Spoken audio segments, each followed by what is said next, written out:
UKLO 1 year masters. No IELTS required up to 5 years visa. High visa success rate.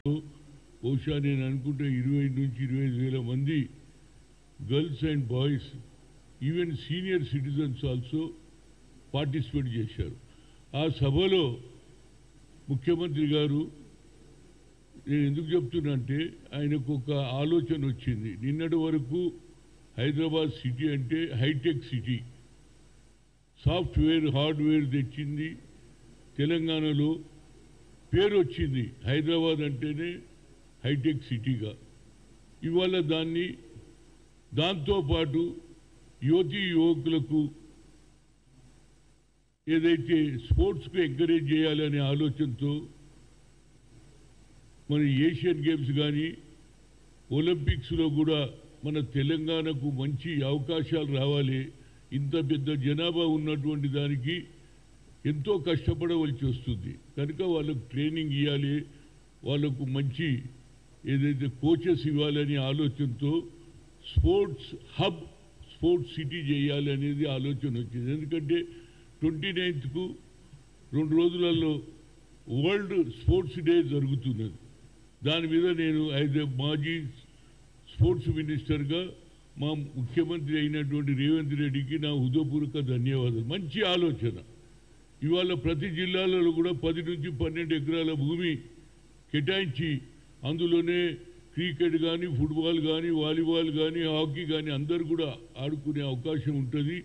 ప్రతి జిల్లాలో కింది స్థాయి నుంచి 12 ఏళ్ల నుంచి మొదలు పెడితే వాడు 19 ఇయర్స్ వచ్చే లోపల ఒక మంచి క్రీడాకారుగా తయారైతే దానికి మంచి కోచెస్ పెట్టాలని, అదేవిధంగా ఒలింపిక్స్లో కూడా తెలంగాణ ప్రభావం కనిపించాలి.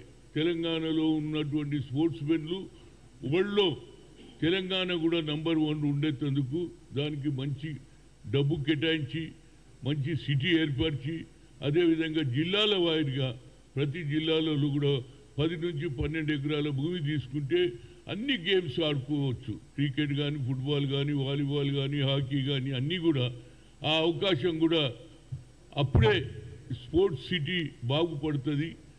నాకు నిజంగా చాలా సంతోషంగా ఉంది. ఎందుకంటే ఎవరు కూడా స్పోర్ట్స్ మీద అంత శ్రద్ధ తీసుకోలే. గతంలో ఉన్నటువంటి కేసీఆర్ కూడా స్పోర్ట్స్కు ఎంకరేజ్ ఎక్కడ చేయలే కనుక ఈయన స్పోర్ట్స్కి ఎంకరేజ్ చేస్తుండే కనుక ప్రతి ఒక్క స్పోర్ట్స్ మెన్ ముందుకు రావాలి. మొన్ననే మన హాకీ క్రికెట్ ప్లేయరు మన సిరాజ్ మొహమ్మద్ సిరాజ్ ఒక ఆటో రిక్షా వాళ్ళ ఫాదర్ నడిపిస్తుంటే కష్టపడి ఇవాళ ఇండియాకు కూడా ఆడుతున్నాడు ఫాస్ట్ బౌలర్గా. అలాంటి వారిని తయారు చేయాలంటే జనరల్గా ఏమవుతుందంటే గెలిచి వచ్చినాక మనం అవార్డులు ఇస్తున్నాం, తయారు చేయమంటున్నాను నేను. ఇది స్పోర్ట్స్ హబ్ తయారు చేస్తే కొత్త వాళ్ళు తయారవుతారు, గెలిచాక ఎవరన్నా ఇస్తారు. కానీ గెలవక ముందు టాలెంట్ని గుర్తుపట్టి ఏ గేమ్లో బాగా ఆడతాడో వాళ్ళ కోచెస్ ఇచ్చి అవకాశాలు ఇస్తే తప్పనిసరిగా మన స్పోర్ట్స్ హబ్, స్పోర్ట్స్ సిటీగా డెవలప్ అవుతుంది. దానివల్ల యువకులు కూడా వరల్డ్లో జరిగే ఏ గేమ్లలో కూడా మనోళ్ళు, అది టేబుల్ టెన్నిస్ కావచ్చు, టెన్నిస్ కావచ్చు, బ్యాడ్మింటన్ కావచ్చు, అన్నిట్లో కూడా పైకి వస్తారనేది నా ఉద్దేశం. మరొకసారి మా ముఖ్యమంత్రి గారు దీని మీద ఎక్కువ శ్రద్ధ వహించి మిగతా ఇష్యూస్ తీసుకుంటున్నారు. కానీ స్పోర్ట్స్కి ఇంతవరకు ఏ ముఖ్యమంత్రి కూడా స్పోర్ట్స్ హబ్ చేయాలని కానీ స్పోర్ట్స్ సిటీ పెట్టాలని కానీ ఆలోచన ఆయనకు వచ్చింది. కాబట్టి యాజ్ ఎ స్పోర్ట్స్ ఫార్మర్ మినిస్టర్గా నా హృదయపూర్వక ధన్యవాదాలు.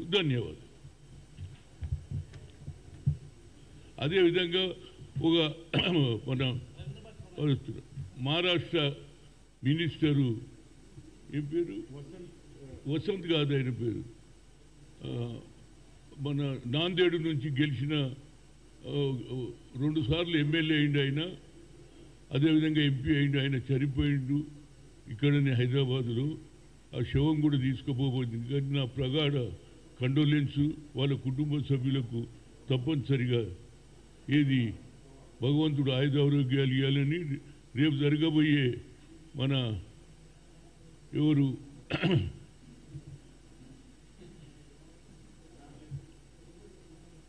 आमिर अली खान को रेपू ఆ? వాళ్ళ కుటుంబ సభ్యులన్నా భలే ఉన్నారు మీరు. ఆయన కండోలెన్స్ అన్నకు భలే చెప్తారా బాబు మీరు, ఏదోటి పడతారు. నేనేమన్నా ఆయన కండోలెన్స్ వాళ్ళ కుటుంబ సభ్యులకు భగవంతుడు ఆయుధారోగ్యం. ఎందుకంటే గతంలో నేను అక్కడ ఇన్ఛార్జ్గా ఉంటి కాబట్టి వాళ్ళ కుటుంబ సభ్యులు భగవంతుడు ఆయుధారోగ్యాలు ఇవ్వాలని కోరుతున్నా. హిట్ టీవీ యాప్ ని డౌన్లోడ్ చేసుకోండి. ఇందులో short news, live news, entertainment movies అన్ని అవైలబుల్ గా ఉన్నాయి. Please download hit TV app. Hit TV app ని ఫ్రీగా డౌన్లోడ్ చేసుకోండి.